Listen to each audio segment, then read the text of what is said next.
Vote जिहाद part 2 काल ईडीने जे चार्जशीट दाखल केलं त्यात वोट जिहाद पार्ट 1 तो मालेगावचा बँकेत जो घोटाळा झाला होता, ईडीच्या चार्जशीट मध्ये लिहिलं आहे सिराज मोहम्मद, मोहम्मद बगार, नागानी अक्रम, वशीम अली यांनी 198 कोटी रुपये बँकेतून रोख वसूल काढले आणि वोट जिहादसाठी मुंबईच्या द्वारा हे पैसे वितरित करण्यात आले। ह्यातला पैसा विधानसभा निवडणुकीत खर्च झाला आणि आता जे बांगलादेशी रोहिंग्या जन्म प्रमाणपत्र घोटाळ्यात पण हा पैसा वापरला जात आहे असं तपासात समोर आलेला आहे। हा जो पैसा आहे त्याच्या अंतर्गत जो नवीन कायदा आला ज्यात 2024 मध्ये जन्म प्रमाणपत्र देण्याचे अधिकार हे जिल्हाधिकारी तहसीलदारांना देण्यात आले, त्याच्या अंतर्गत महाराष्ट्रात 2024 मध्ये 2,14,360 अर्ज आले। या अर्जापैकी 2 लाखहून अधिक अर्ज हे बांगलादेशी रोहिंग्याचे आहेत। यापैकी 1,29,906 1,29,906 ना जन्म प्रमाणपत्र दिलं गेलं। 74,940 74,940 लोकांना ते अर्ज मंजूर झालं आहे, त्यांना जन्म प्रमाणपत्र दिले जाणार होते, पण आता देवेंद्र फडणवीस सरकारने याला स्थगिती दिली आहे। यात जे महाराष्ट्रात 50 अशी मोठी शहरं आहे की ज्यात मोठ्या प्रमाणात जन्मपत्र वाटप करण्यात आलं। अकोला 4,849 4,849। सिल्लोडची वस्ती वर्ष 1.5-2 लाखाची 4,703 सगळे बांगलादेशी आहे 100%। अमरावती 4,638, मालेगाव 4,318, पातूर 3,978, लातूर 3,421, अचलपूर 2,652। आश्चर्याची बाब अशी आहे की हे एक रॅकेट आहे आणि या रॅकेटच्या अंतर्गत तो वोट जिहादसाठी आलेला पैसा तो मालेगाव द्वारा मुंबईत आला। जे मौलाना सज्जाद नोमानी असो, उलेमा बोर्ड असो, मुंबई मुस्लिम महाराष्ट्र मुस्लिम सेवा संघ अशा अनेक संस्थांना हा पैसा, आणि आता ही जी मोहीम चालू आहे त्यात ठरवून मुंबई, पुणे, नाशिक, नागपूर इथे अर्ज आले नाही। मुंबईत 2,20,00,000 लोकसंख्या आणि मुंबईत अर्ज आले 1,150।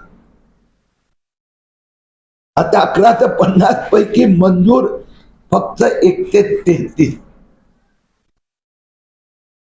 पुणे जिल्ह्यात 3,211 अर्ज आले, फक्त 720 मंजूर। अशा प्रकाराने जे मालेगाव येथे अर्ज करण्यात आले त्याचा आम्ही पोलीस कंप्लेंट फाईल केली आहे।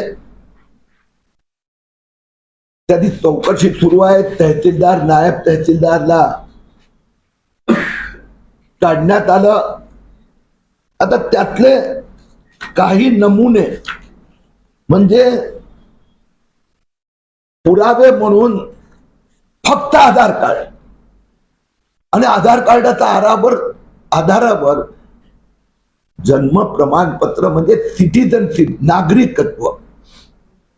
काहींनी सांगितलं रेशन कार्ड. आता हे एक महाशय आहे मोहम्मद आजाद मोहम्मद सलामू, त्यांनी रेशनिंग कार्ड दिलं आहे. त्या रेशनिंग कार्ड कुणालाही वाचता येत नाही. हे आहे रेशनिंग. आणि रेशनिंग अधिकाऱ्यांनी लिहून दिला की फर्जी आहे. ते दुसरं असं एक रेशनिंग कार्ड ते आहे अफसरुन्निसा मोहम्मद बसीर. कुठे याचं नाव सुद्धा नाही. अशा प्रकाराने जे वेगवेगळ्या लोकांनी अर्ज दाखल केले. खान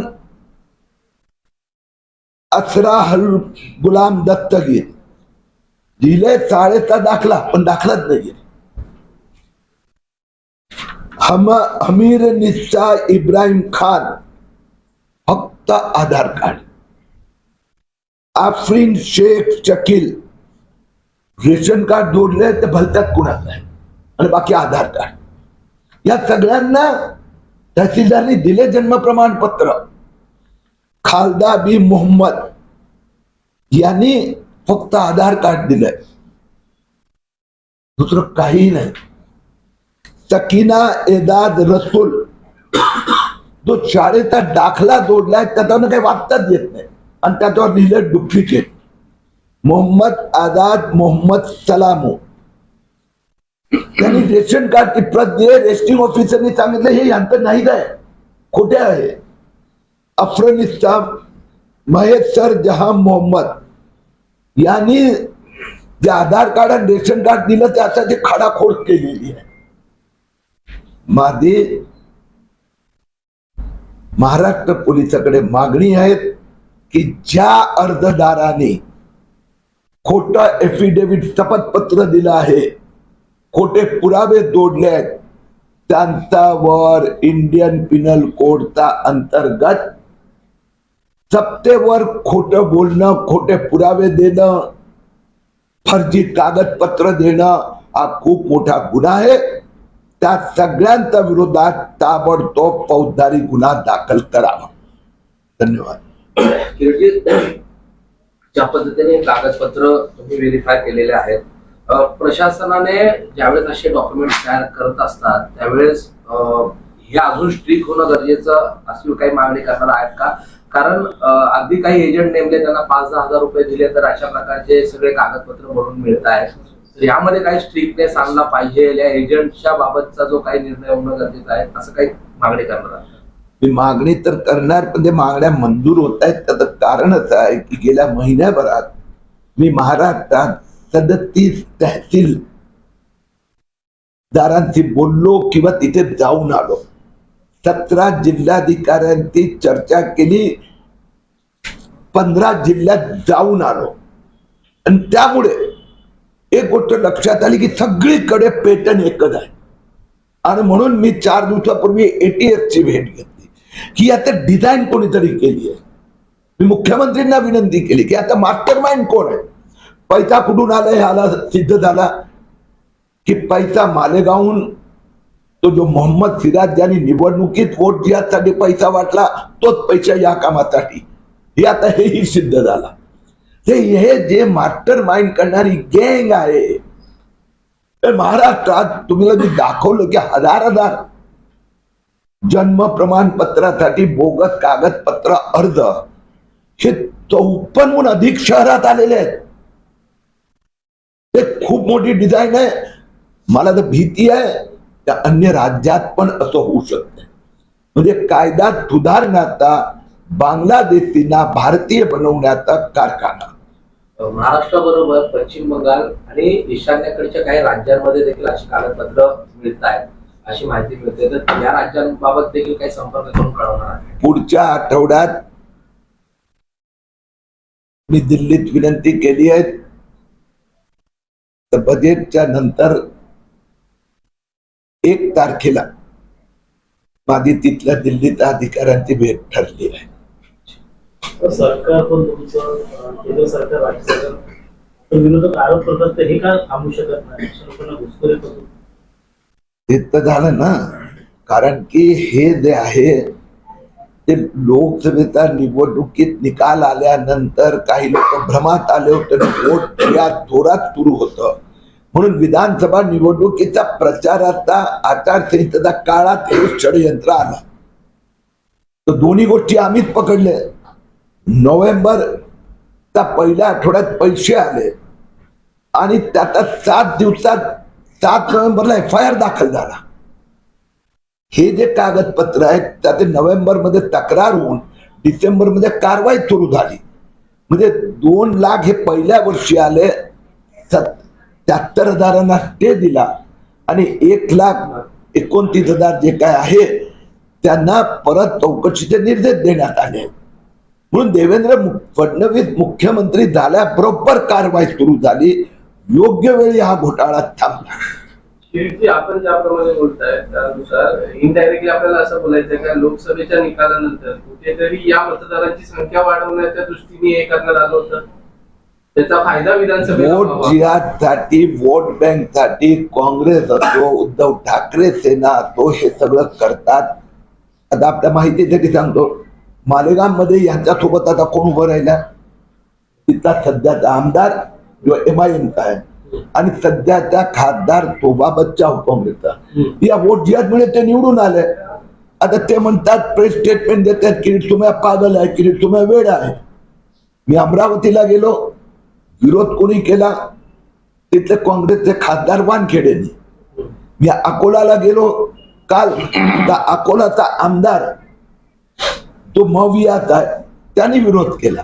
म्हणजे लोकसभा निवडणुकीनंतर या लोकांनी वोट बँक साठी बांगलादेशींना नागरिक बनवणं म्हणजे देशाच्या सुरक्षेची खेळ आहे. अशा लोकांना थारा द्यायचा लागतो. आता कडक कारवाई, कडक नियम असे जर दिल्ली जाऊन तुम्ही जर बोललात तर कुठेतरी. मी स्वतः पोलीस कंप्लेंट दाखल केली आहे. मी पुढच्या आठवड्यात हे जे मी काही पुरावे आतापर्यंत 40 लोकांचे तर स्वतः आणि त्यांना तर यादी मोठी दिली आहे, तर या 40 लोकांची ताबडतोब चौकशी करून त्यांच्यावर फौजदारी गुन्हा दाखल करा. आता आमचा मागणीचा स्वीकार झाला आणि मालेगावचे तहसीलदार, नायब तहसीलदार दोघांना सस्पेंड करण्यात आला. अंजनगाव सुरजी, जिल्हा अमरावती, त्या तहसीलदारची पण चौकशी सुरू आहे. आपण देवेंद्र फडणवीस यांची या संदर्भात भेट घेणार आहे का येणाऱ्या काळामध्ये? देवेंद्र फडणवीस सतत या विषयावर चर्चा चालू असते. पहिल्या दिवसापासून त्यांनी मान्य केलं की देशाच्या सुरक्षेचा प्रश्न आहे, यात कोणताही प्रकाराची समझोता केला जाणार नाही. हिंदी में स्टैंड बाय सर. क्या ते थांब पुढे द्या. हा, चला. Okay sir, roll. Bangladesh Rohingya को जन्म प्रमाण पत्र सर्टिफिकेट देने के घोटाले में महाराष्ट्र में अभी तक 2,14,307 एप्लीकेशन आए हैं. उसमें से 1,29,906 लोगों को ये बर्थ सर्टिफिकेट दिया गया है. 74,940 74,940 इनकी एप्लीकेशन मंजूर हो गई है. उनको सर्टिफिकेट देने वाले थे, लेकिन देवेंद्र फडणवीस सरकार ने इसके ऊपर स्टे दिया है. स्थगित किया गया है. ध्यान में ऐसा है कि लगभग 54 ऐसे शहर तहसीलें महाराष्ट्र में जहां पर 1,000 से भी ज्यादा बांग्लादेशियों ने एप्लीकेशन किए. अकोला में 4,849, सिल्लोड में 4,730, अमरावती में 4,638, मालेगांव में 4,318, पातूर में 3,978, 5,000 लोगों को सर्टिफिकेट दिया गया है. हमने मालेगांव पुलिस स्टेशन में कंप्लेंट की है. मैंने 40 ऐसे एप्लीकेशन जिसमें फर्जी दस्तावेज है, फर्जी शपथ पत्र यानी एफिडेविट है, इनके ऊपर फौजदारी कार्रवाई की मांग की है। ओके सर, सरकार आपकी है, दिल्ली में आपकी सरकार है, महाराष्ट्र में सरकार है, फिर भी आप वोट जिहाद को बता रहे हो, किस तरीके से देखते हो? आपको ध्यान में होगा कि मैंने नवंबर विधानसभा चुनाव के समय पर वोट जिहाद फंडिंग घोटाला निकाला था। अब कल ईडी ने जो चार्जशीट दाखिल की उसमें स्पष्ट तौर पर कहा गया कि मालेगांव से 187 करोड़ कैश मुंबई आई और वोट जिहाद और इस प्रकार के काम में ये जो बांग्लादेशियों को बोगस सर्टिफिकेट बना के देना, उसके लिए यही पैसा दिया जा रहा है। ये 2024 में शुरू हुआ। देवेंद्र फडणवीस मुख्यमंत्री बनते ही उन्होंने इसके ऊपर ध्यान दिया, अब स्टे दे दिया है, एसआईटी बिठा दी है, मालेगांव तहसीलदार नायब तहसीलदार को सस्पेंड किया है और ये सब 2 लाख एप्लीकेशन की छाननी शुरू हो गई है। कहीं ना कहीं रेशनिंग कार्ड जो है, इस पे कोई कायदा बनना चाहिए, जैसे पासपोर्ट का एक कायदा बना हुआ है वेरिफिकेशन को लेकर। हमने देखा कि ये जो बांग्लादेश ने जो अपनी अर्जी दी है उसमें सब बोगस फोर्ज किए हुए डॉक्यूमेंट, रेशनिंग कार्ड और किसी का रेशन कार्ड, सिर्फ आधार कार्ड खुद का है, बाकी फर्जी दस्तावेज, और इसके लिए सरकार से चीटिंग का उनके ऊपर आरोप लगेगा। जी, महाराष्ट्र में इस तरह से पूरा रैकेट चल रहा है। नॉर्थ ईस्ट के कुछ स्टेट्स में, पश्चिम बंगाल में भी इस तरह से डॉक्यूमेंट्स फर्जी बनाया जाता है, ऐसी जानकारी है। क्या कहेंगे, सेंटर से कुछ इस तरह से आपकी मीटिंग है, कुछ बात होगी इसके बारे में? जो वोट जिहाद फंडिंग घोटाले के संबंध में मेरी केंद्र सरकार से संबंधित 2 एजेंसी से विस्तृत चर्चा हुई, उसी के कारण ये जानकारी आई है कि वही पैसा यहाँ पर भी उपयोग किया जा रहा है।